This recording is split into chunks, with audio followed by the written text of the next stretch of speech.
This is me with my friend. This is Tong tong tong tong tong tong tong.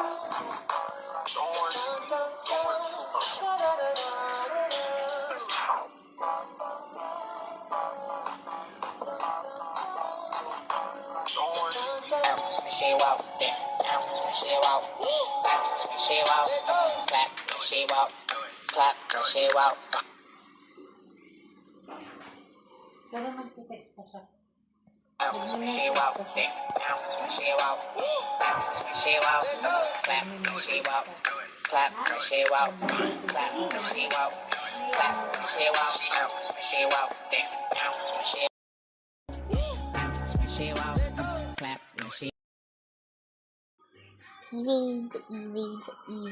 Evade. I don't want Mamushi. I don't want Mamushi. I don't want Mamushi. No, I don't want.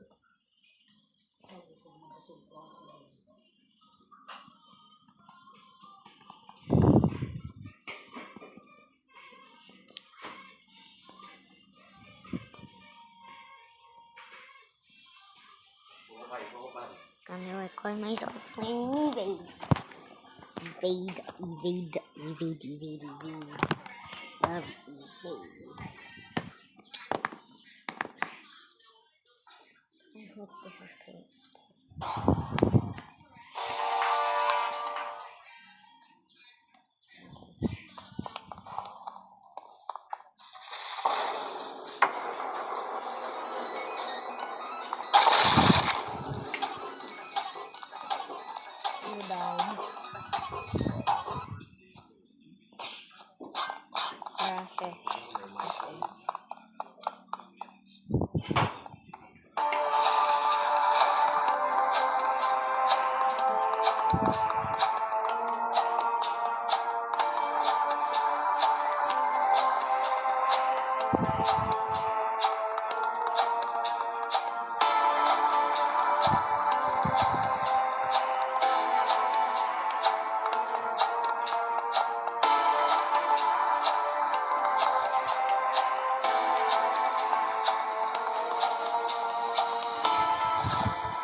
Singapore and Malaysia. Nag-plan pa siya na magkakaroon ng memorandum of understanding. Busog na din ako. Only to find out na wala talagang effort, walang progress na nangyayari, walang lumarating talaga. Milyong-milyong piso na lang ang natangay ng suspect. Nagsususi raw ang impormasyong ibinigay ng isang informante para matukoy ang kinaroroonan ng suspect. Sinusubukan pa namin tuhanan ng pahayag ang suspect na nakakit ngayon sa Camp Bagdiwa. Payo ng NCRPO, sino pang naging biktima ng modus ng suspect na dumulog sa kailan para mawala ng El gato. NCRPO para di magkikima ng ganong staff.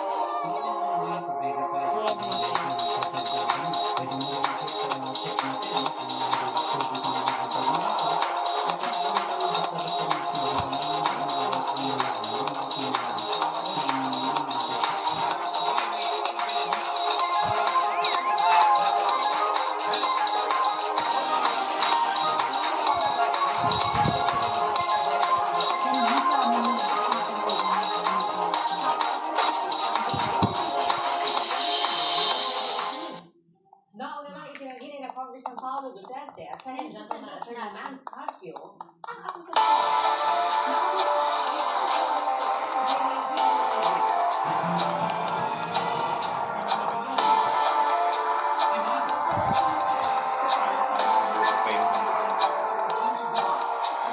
Mami, nasaan yung charger? Daddy, charger. Ha? Yung charger ng cabinet. Naka-charge ka dyan. Hindi raw siya makakapagbigay ng pahayag sa ngalan ng kapatid. At hinayaan niya raw magsalita. Kaugnay nito, ang second gentleman. Daddy, Pero inuha ayon sa yung vice-presidente, Huwag na hilahin, masitira. Yung charge. Ba, inaayos na hilahin pa doon. Bata. Oh, Thank you. hila mo eh. Ay na, kiss na tita. Bye. May ka na, mag-pray na. Hindi na. Love na tita. Baba. Baba.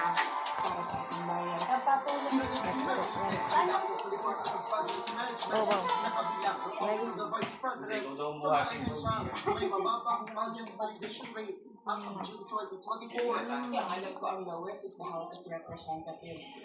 Ayun. Sila yung lowest utilization rate. So, sila siguro muna yung unang-una magkasampa ng kanilang cash plan.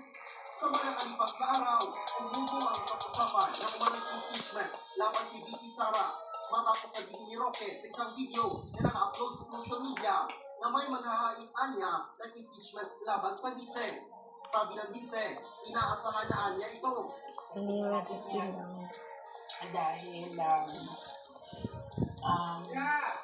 mainit na ang politika ngayon dito sa ating bayan. Pero inuulit ko, sana ay hindi madala ang ating mga kababayan sa ingay ng politika. Hindi dapat tutukan talaga natin yung totoong problema ng ating bayan. Handa rin daw ang Vice na sumailalim sa hair follicle drug test na pinanukala ng kapatid na si Congressman Pulong na gawing mandatory para sa mga opisyal ng gobyerno.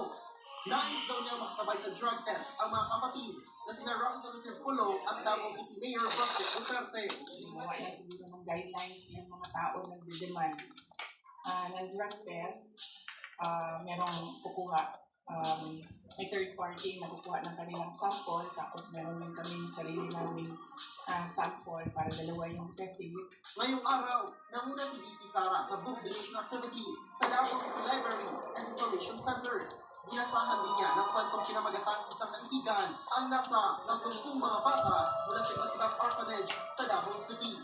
Para sa GMA Integrated News, Gil Arrena po ng GMA Regional TV, nakatubo 24 oras. Matapos ang ilang linggong rollback, asahan ang taas presyo sa petrolyo sa susunod na linggo. Sa tansya ng kumpanya ni Oil, posible mahigit pisong dagdag sigil sa kada litro ng diesel at hanggang piso naman sa gasolina.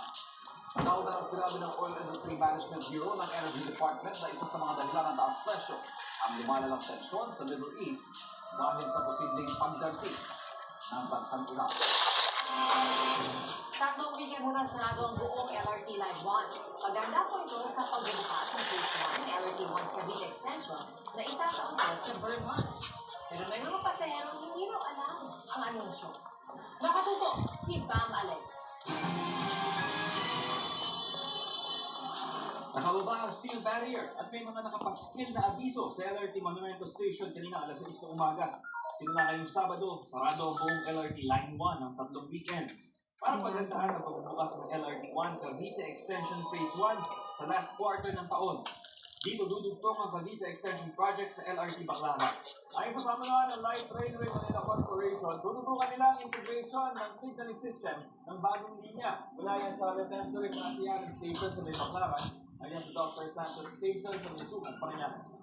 Sa Gilpuyat Station sa Pasay, may mga pasaherong nadismaya. Nagulat talaga ako na nag-get sa sarado. Kasi nag-work pa ako sa call center na mauwi pa lang ako. Pagod na pagod na. Wala pa din yung toll gate. Kung sa toll gate sila dadang, babayaran sila. Maaray rin ang ilang pagpunta sa isang train station tuwing weekend. Kapit ka dalawang araw dito. Kapag natapos ang LRT 1 Cavite Extension Phase 1, iikli ang oras ng biyahe ng daan-daang libong pasahero. Hindi ko mas okay sa mga taga-Cavite na may extend yung LRT. Payo ng Light Rail Manila Corporation sa mga commuter, humanap muna ng mga alternatibong public transportation at ruta. Hindi kami ng patumahin sa naging temporary inconvenience. So rest assured na yung ginagawa po natin ito ay para sa mas long-term convenience para sa kanila. Para sa GMA Integrated News, Bama Negre, nakatutok 24 oras. Nawalan ito ng kontrol saka inaraw ang mga sinusundan nitong sasakyan. Tumagilid pa ang bus dahil sa tindi ng pagkakabangga. 10 taong sugatan at isinugod sa pinakamalapit na health center. Pamilya, mabilis na takbo ng bus bago ito na-disgrasya. Pero sinabi ng driver nito na nawalan siya ng premyo. Kasabay ng epekto ng African swine fever sa mga baso sa nililinis sa bansa, ang pagtaas ang presyo na ilang alternatibong protina na itlog at manok. Nakatutok si Bernadette Reyes. Inspeksyon sa area sa checkpoints, exit entry points, sa Isabela, Cagayan at Nueva Vizcaya. Sa Naga, payo na pag ng pag-ulo sa mga pinakatay ng baboy dahil sa akong kaso ng ESF sa ilang lugar sa Camarines Sur. Mula na tamaan ng African swine fever ang Batangas, ang pork vendor sa Litex Market Quezon City na si Federico sa ibang probinsya na kumukuha ng mga panindang baboy kahit mahal. Kukuha kami ng dati. Mamaya, piktado pa tayo dito. Piktado na nga natuman. Dahil matumal, binabalan ni Federico at ibang retailer ang presyo ng baboy. Sa monitoring ng Department of Agriculture, bumaba na ang presyo ng baboy. Noong pumasok ang buwan, nasa 340 pesos ang kada kilo ng liyapo. Pero ngayon, nasa 305 pesos na lang. Bumaba na rin ang 10 piso ang kada kilo ng pasta. Pero si Belinda, iwas muna sa baboy. No choice but chicken or beef. Kasi nga, yung health ng family mo at stake sa pork. So, iwas muna. Kung nagmura ang baboy, ang manok at itlog, tumaas ang presyo. Sa pwesto po sa Marikina Public Market, hanggang 250 pesos ang presyo ng manok. 222 sa buo, 240 po ang choice cut namin, hanggang 250 po. Ayon sa DA, walang dapat ipag-alala sa pagkain ng baboy dahil tinitiyak nilang hindi makakarating sa mga pamilyan ang mga nagkakasakit na baboy. Yung galing na nun, ipupunta ng tao. Yung tao, hindi pupunta na doon. Ang pinakain pagka makakabot, pero katatak na animal, sigurado ang mga consumer na ito'y malinis at walang sakit sa mga karne ito. Ayon sa DA, mula 2019, umabot na sa 50% ng populasyon ng baboy ang nalimas dahil sa ASF. Pero pinapondohan ng depopulation kung saan namamahagi ang pamahalaan ng mga inaling baboy. May nakalaan na 2 bilyon para sa repopulation na ngayon ay gumugulong na. Para sa GMA Integrated News, Bernadette Reyes, nakatutok, 24 oras. Mga kapuso, hangin bagat pa rin ang nakakapekto sa malaking bahagi ng Luzon. Magkano na po yan ang ulap na panahon na may kalat-kalat na ulan at thunderstorms sa extreme northern Luzon, particular sa Batanes at Babuyan Islands. Localized thunderstorms ang magpapaulan sa Metro Manila at iba pang bahagi ng bansa. Sa rainfall forecast ng Metro Weather, posibleng umumin ang ilang bahagi ng Luzon bukas, lalo na sa hapon. Kalat-kalat na ulan ang mararanasan sa Visayas at Mindanao, pero bahagyang hindi na pagsapit ng gabi. May chance rin ng ulan sa Metro Manila.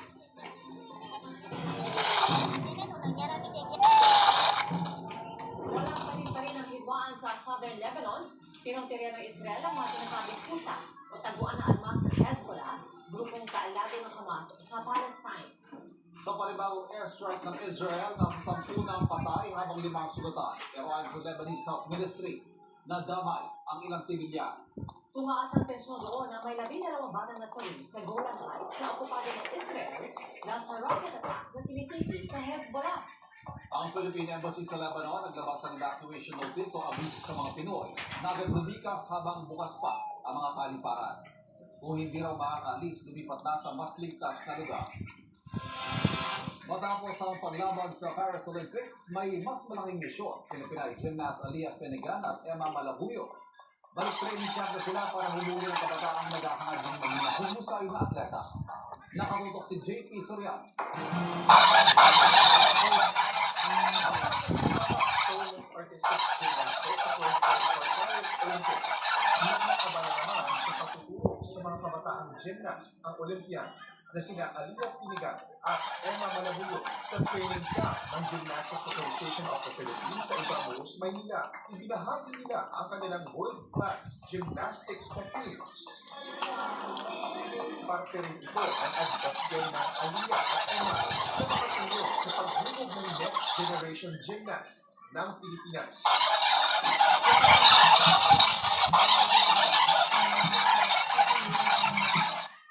Marami sa mga lumabok sa gymnastics training. Matagal na nagsasana at lumalaban na rin dahil sa kalarong pambansa. It's like a really big opportunity. Here's a little lesson in trickery. Lumawak din sa training ang Gambia system at ang Gymnastics Association of the Philippines para sa 2028 Los Angeles